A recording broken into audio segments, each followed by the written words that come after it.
Greetings everyone! Welcome back to our YouTube channel. I am Katrina Martinez, and in today's episode we will be learning about the psychological view versus the self, and many of these theories that fall under different and diverse psychologists. But before that, let us first define the self. What is the self? The self is a concept in psychology that scholars and philosophers have extensively researched upon. It encompasses the entirety of an individual, including their traits, mentality, consciousness, opinions, beliefs, and experiences. This can also include their actions, origins, religion, as well as their physical and emotional dimensions. With this, we will be introducing everyone 7 different topics of the psychological self versus the self. And in between these little lectures, we are all going to have a little quiz. So make sure you have your paper or your notebook prepared so that you can take this quiz every after lecture. Let's get right into the first topic, which is the me self versus the I self by William James. The presenter will be Mark Enojo. William James, in 1980, introduced 2 concepts of the self, the me self and the I self.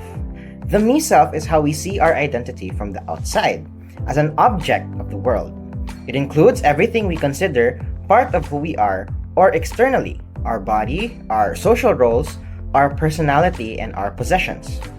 For example, imagine you're looking in a mirror and thinking, this is me. I am a student, I am a chemistry major, I have black hair. This is me, the version of yourself that you and others can describe or analyze and think about.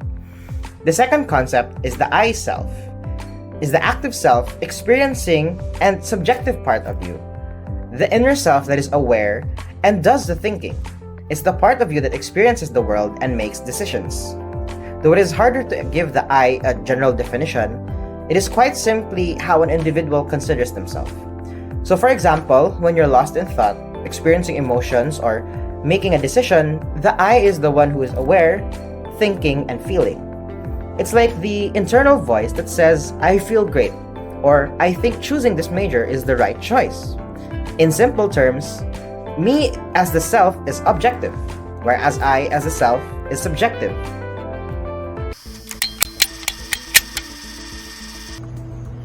Question number 1. Who is the psychologist behind the me self versus I self identities? Again, who is the psychologist behind the me self versus I self identities?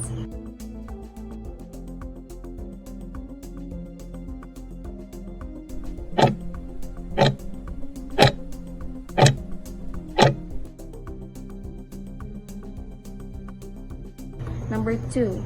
Which identity is objective, me self or I self? Again, which identity is subjective, me self or I self?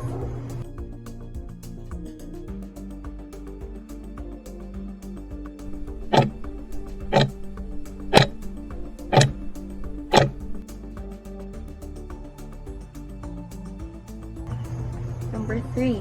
Which identity is subjective, me self or I self? Which identity is subjective, me self or I self?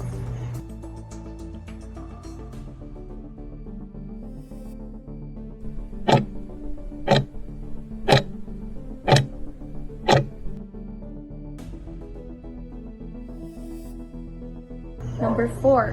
Which identity explains our own personal experiences and thoughts, me self or I self? Again, which identity explains our own personal experiences and thoughts, me self or I self?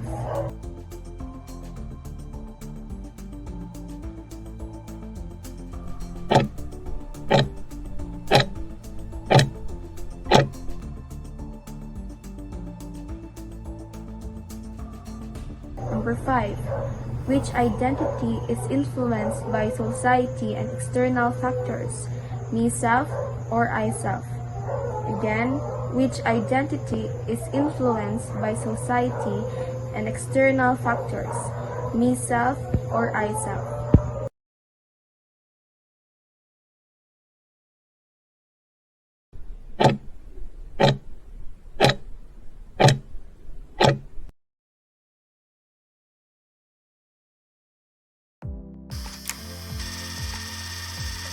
The next will be the second theory, which is the global self versus the differentiated self.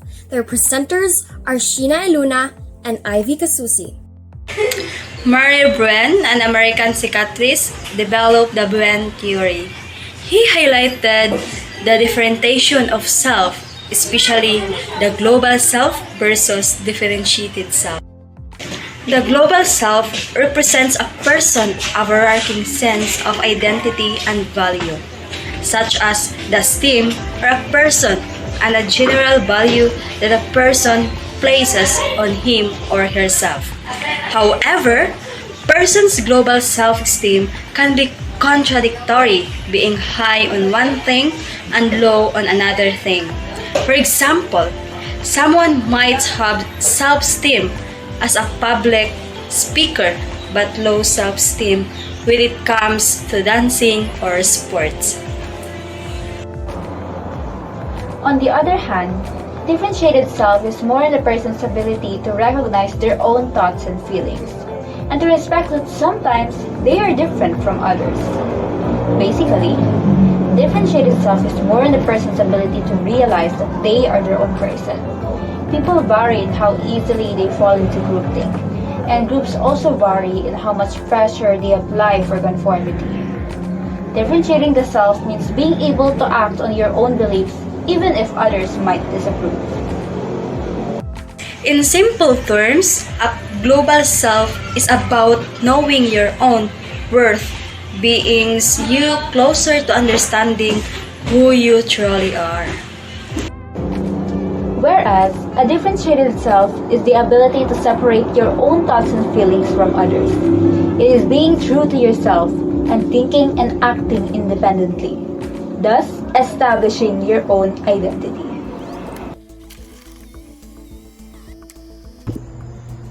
Question number 1. The blank views the family as an emotional unit. Again, the blank views the family as an emotional unit.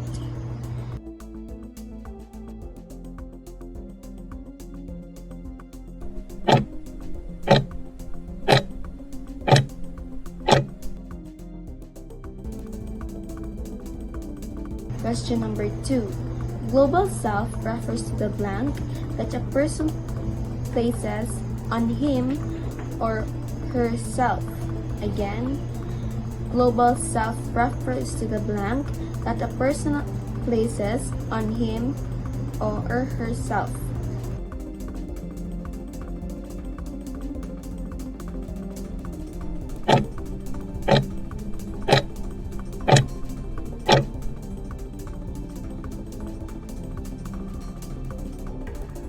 Question number 3.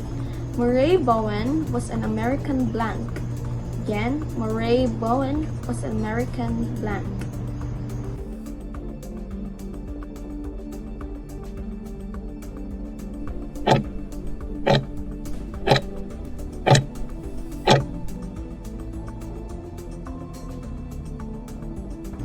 And pioneer in the field of blank and systematic theory.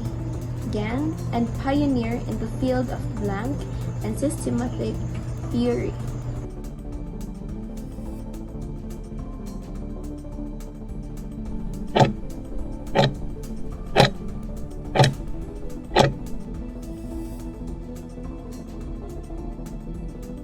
Question number 5. Which of the two concepts discussed helps you become a distinct individual who has established your own identity? Again, which of the two concepts discussed helps you become a distinct individual who has established your own identity?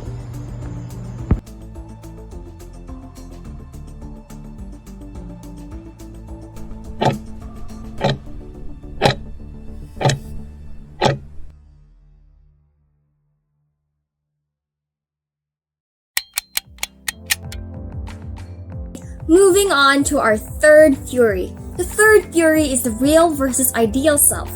The presenters are George Wolfe and Junmei Nocete. Hi everyone! So today we are going to be talking about the ideal self and the real self. And I know that all of us are already familiar with this topic since it's already been discussed by our PDEV teachers. But today we are going to be digging deeper into this topic, especially on who made this theory. Realistic goals are attainable and based on practical limits, whereas ideal objectives may be more ambitious and require large work to obtain. Understanding the distinction between real and ideal is crucial for setting realistic expectations and attainable goals. Carl Rogers, a key figure in psychology, is renowned for his person-centered therapy. Carl Rogers' humanistic theory wants us to find a good balance between our real self with our ideal self. He believed that self-actualization, or being the best version of oneself, is something that everyone strives for. However, the concept of congruence, or being in sync with who we truly are and who we wish to be, is the main idea of this approach. The more congruence we have with ourselves, the more fulfilling and authentic our lives can be. To assist people in achieving this balance, Rogers developed the person-centered therapy. This method is about establishing a safe space for people to express their emotions and grow. Rogers' person-centered therapy and humanistic theory provides us with an excellent framework for comprehending the relationship between our true selves and our ideal selves. The congruence, empathy, and positive respect that Rogers' approach emphasized inspires us to reach our full potential and lead more satisfying lives. Number 1. How do you see yourself currently? Again, how do you see yourself currently?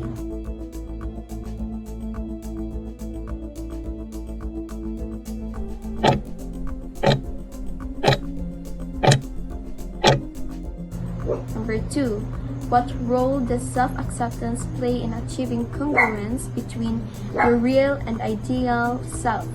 Again, what role does self-acceptance play in achieving congruence between your real and ideal self?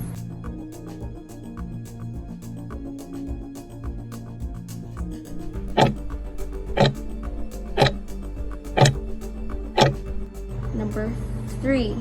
What qualities or characteristics do you believe define yourself? Again, what qualities or characteristics do you believe define yourself?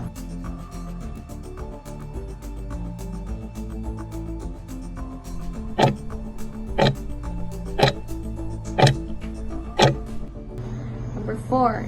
In what ways do you think you differ from your ideal self? Number 4. In what ways do you think you differ from your ideal self?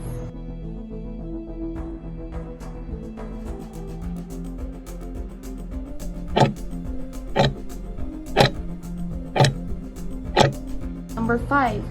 How do you think others perceive you compared to how you perceive yourself? Again, how do you think others perceive you compared to how you perceive yourself?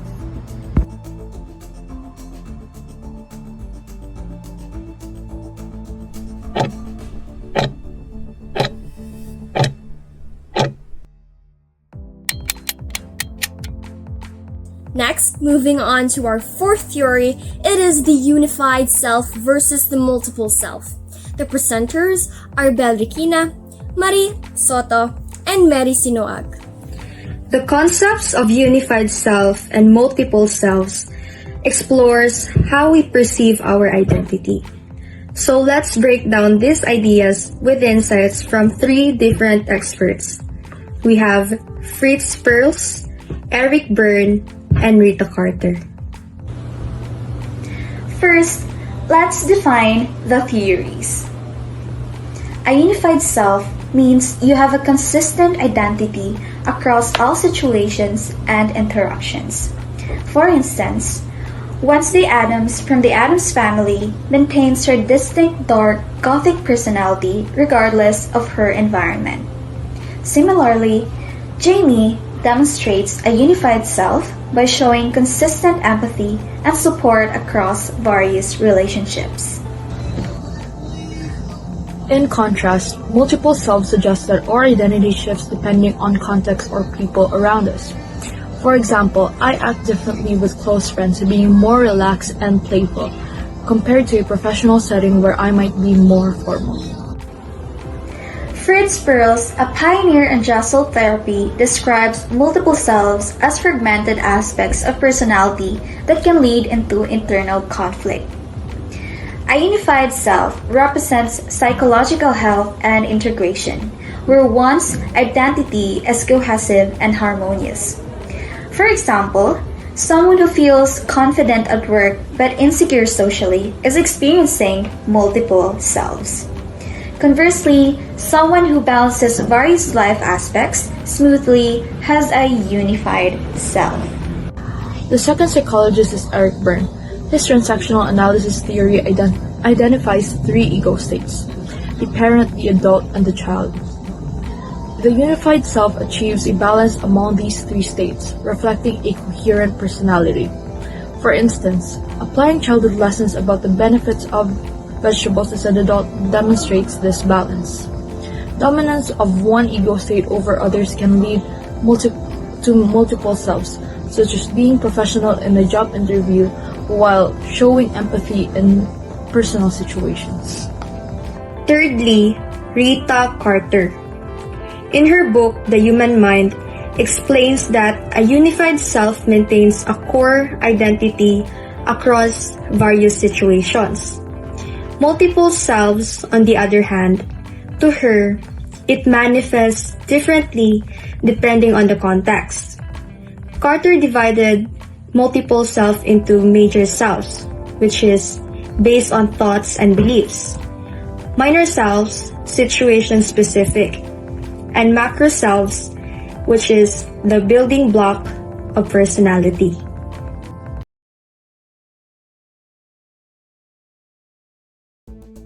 Question number 1. Who was the psychologist who popularized the theory of transactional analysis? Again, who was the psychologist who popularized the theory of transactional analysis?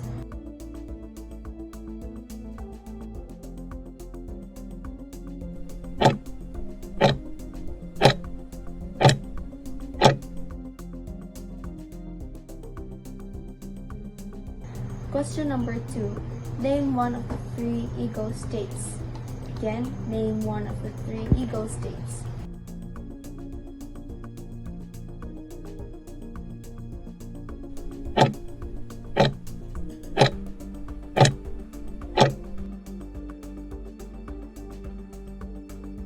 Question number 3. This therapy is to help individuals transition from a state of multiple selves to a unified self. What is this therapy called? Again, this therapy is to help individuals transition from a state of multiple selves to a unified self. What is this therapy called?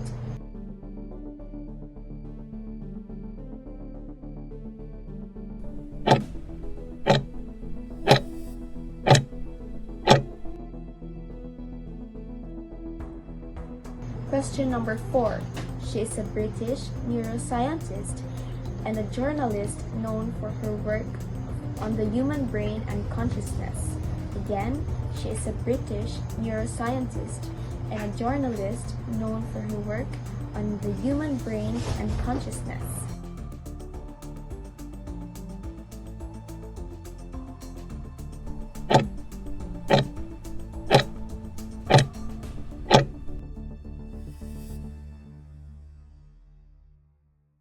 Question number 5. In your own words, based on what you have understood, what is the difference between unified self versus multiple selves? Again, in your own words, based on what you have understood, what is the difference between unified self versus multiple selves?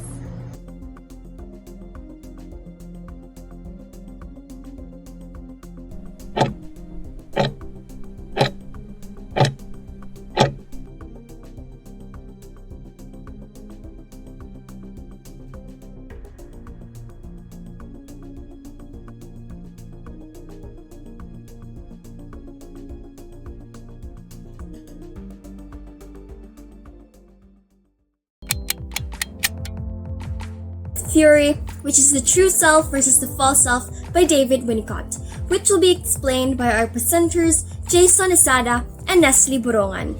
The ideas of the genuine self and the false self developed by Donald Winnicott help people comprehend their own identities and how they grow psychologically. The term true self refers to a person's true essence, which is defined by spontaneity, sincere emotional expressions, and a strong feeling of identity. One instance is when a caregiver responds sensitively to the child's needs, enabling the child to form a strong sense of self. A protective facade, known as the false self, appears. A child's needs not being satisfied or being subjective to undue external demands. This satisfies societal norms and may cause feelings of estrangement or emptiness. It forms as a defense system to keep the true self safe from perceived dangers or shortcomings. This theory shows how responsive settings nurture the true self, whereas neglect or insensitivity can reinforce the false self. It also emphasizes the crucial role that caring plays in forming various dimensions of self-worth. Comprehending these ideas is essential in therapeutic context, since reestablishing one's connection to the true self can result in more authenticity and psychological well-being.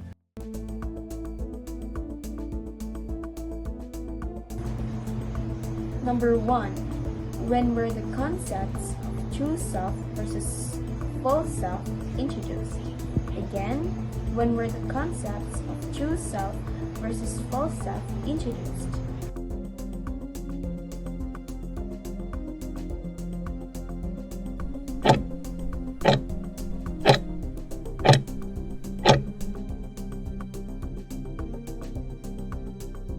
Number 2. What is the false self according to Winnicott? Again, what is the false self according to Winnicott?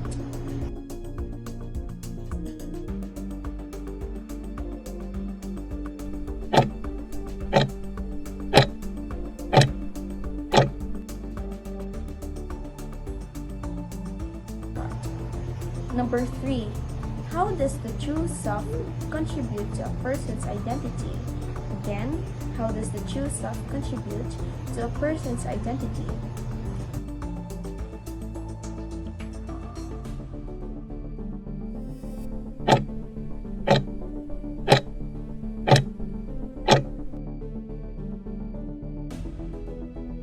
Number 4. What is the function of the false self?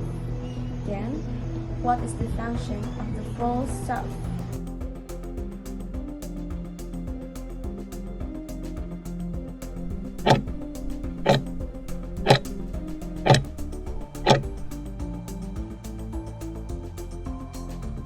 Self. Number 5. For you, how will you define the true self? For you, how will you define the true self?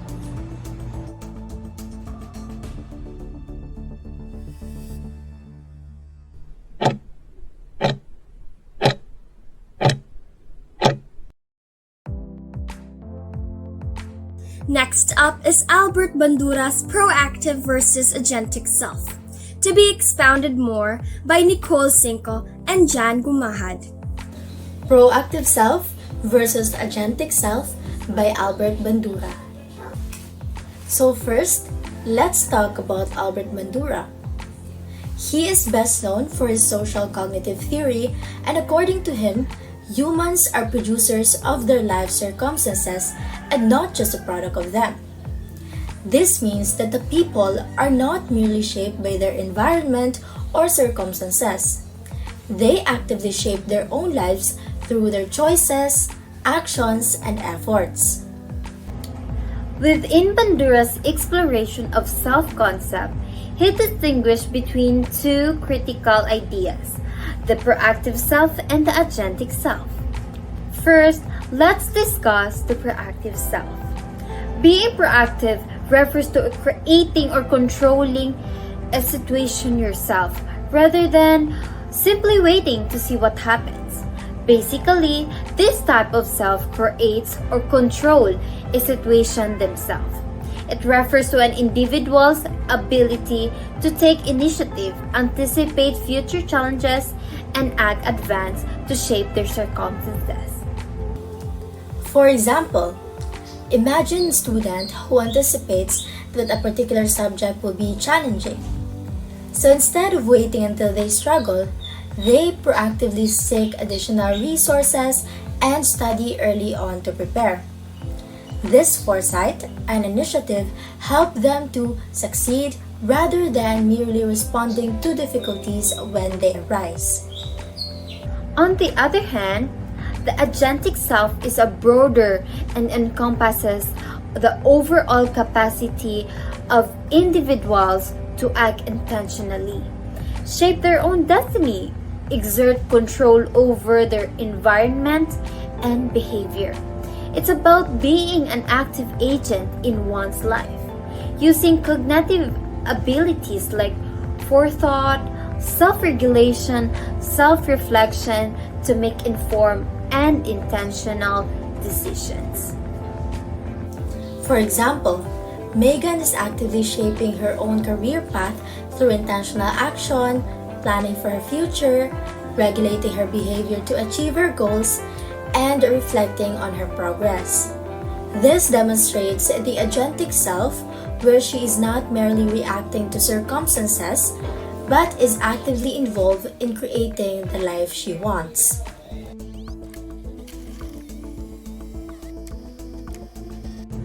True or false question number 1 and 2. Question number 1. A proactive self is primarily focused on reacting to situations as they happen rather than anticipating future challenges. Question number 1. A proactive self is primarily focused on reacting to situations as they happen rather than anticipating future challenges.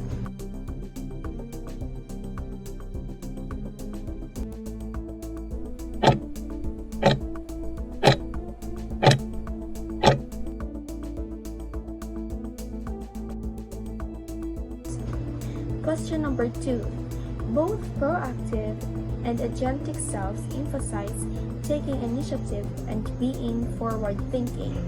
Again, both proactive and agentic selves emphasize taking initiative and being forward-thinking.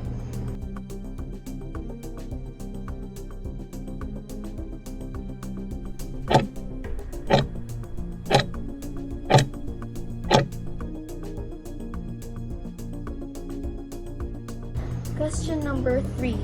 What does it mean to have an agentic self? Again, what does it mean to have an agentic self?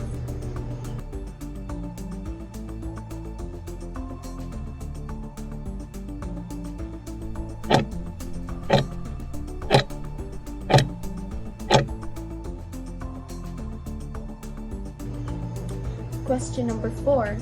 How does someone show they are using their agentic self? Again, how does someone show they are using their agentic self?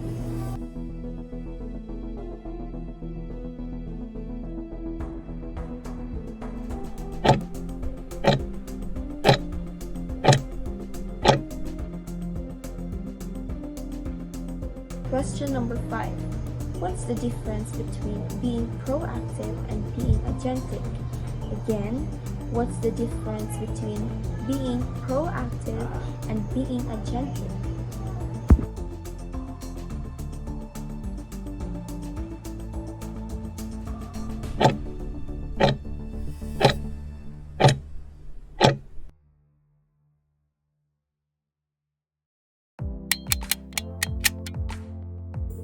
Lastly, we are down to our 7th theory. This is the Eastern versus the Western self, which will be explained by Bliss Trimucha and Alexa Asentista. The concept of self varies between Eastern and Western philosophies, reflecting deeper cultural philosophical differences. In Eastern philosophies, such as in Hinduism and Buddhism, the self is seen as part of a larger interconnected whole. Eastern traditions are often spiritual, emphasizing that our individual experiences are temporary and that we are journeying towards God and spiritual enlightenment.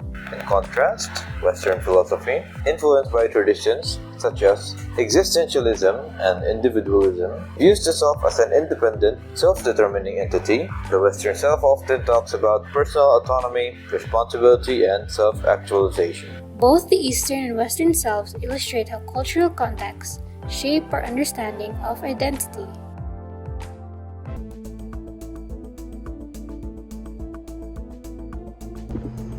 Question number 1.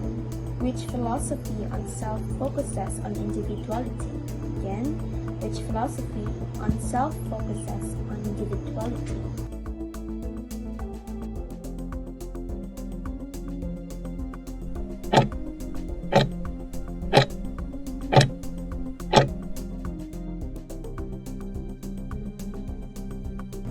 Question number 2. Which philosophy believes on enlightenment or realization? Again, which philosophy believes on enlightenment or realization?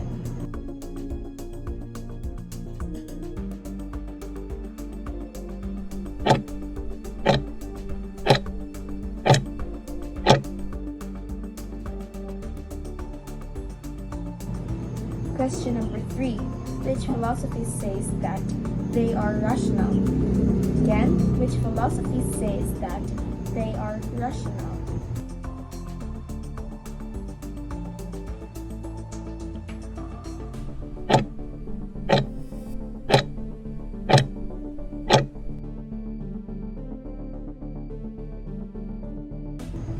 Question number 4. Which philosophy believes in harmony and balance? Again, which philosophy believes in harmony and balance?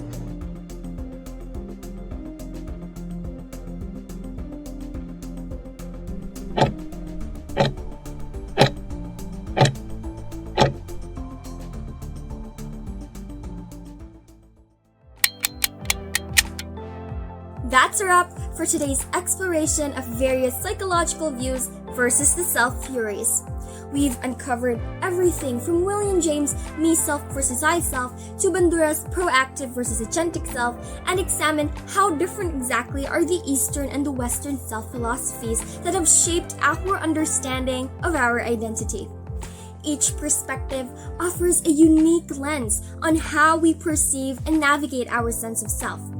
Hence, thank you so much for joining us in today's YouTube video. If you found this video extremely insightful, don't forget to give us a like, subscribe, and hit the notification bell. Until next time, keep questioning and discovering the layers of who you are.